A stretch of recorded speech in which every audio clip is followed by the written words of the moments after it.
Hello guys! Magluto naman tayo ng masarap na canto fried chicken. 1 kilo ng hita ng manok, linisin at hugasan. 1 kutsara ng patis. 1 kutsarang kalamansi juice. 1 ulo ng bawang na tinadtad. 1 kutsaritang paprika.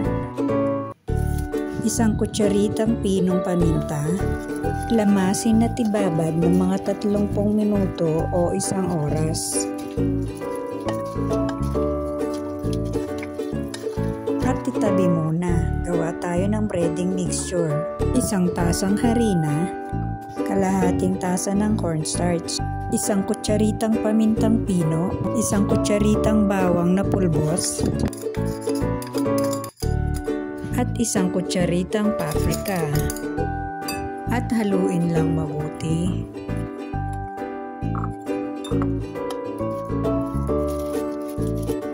Ibalot na ang manok sa breading mixture na pinaghalo natin.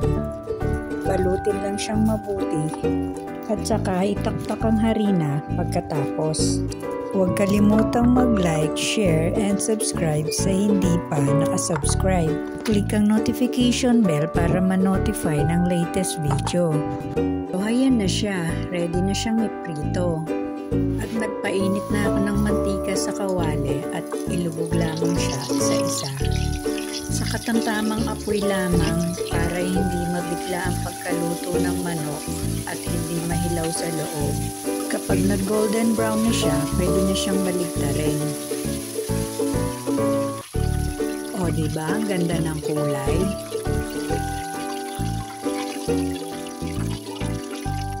Ayan na siya. Habang piniprito yung iba, gawa tayo ng gravy. 3 kutsarang harina, maglagay ng 1.5 tasa ng tubig at kalahati lang ng chicken cube. Haluin at tunawin mabuti yung chicken cube. So ayan, unti-unti na nga siyang natunaw, kaya simulan na natin ang pagluto.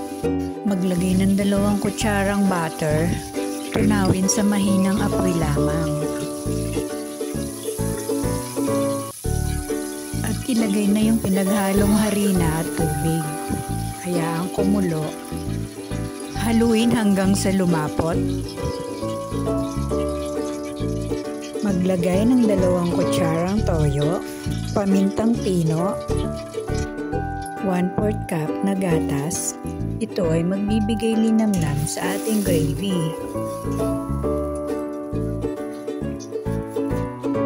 Lagyan ng asin ayon sa panlasa. Patuloy na haluin hanggang sa lumapot na ang sarsa. Ganito siya kalapot. At doblein lamang ang recipe na to kung gusto ng maraming sarsa. At isinalin ko na nga sa lagayan, bali 2 mangkok ang nagawa ko sa recipe na to. Sobrang sarap ng gravy na to na bagay sa fried chicken ko. Enjoy and thank you for watching. Kain na tayo!